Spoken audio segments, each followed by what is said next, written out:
فرماتے ہیں کہ یاد رکھو میرے آنے کی 2 غرضیں ہیں، ایک یہ کہ جو غلبہ اس وقت اسلام پر دوسرے مذاہب کو ہوا ہے گویا وہ اسلام کو کھاتے جاتے ہیں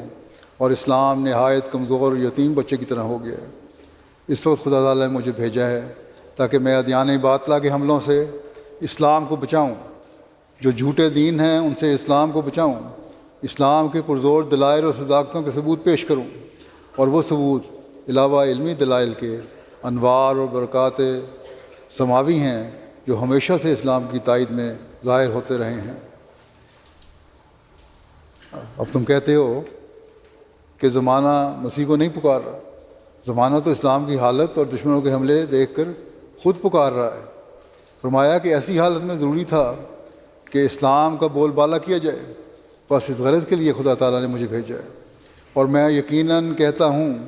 کہ اسلام کا غلبہ ہو کر رہے گا اور اس کے آثار ظاہر ہو چکے ہیں۔ ہاں یہ سچی بات ہے کہ اس غلبے کے لیے کسی تلوار اور بندوق کی حاجت نہیں، اور نہ خدا نے مجھے ہتھیاروں کے ساتھ بھیجا ہے۔ جو شخص اس وقت یہ خیال کرے کہ وہ اسلام کا نادان دوست ہوگا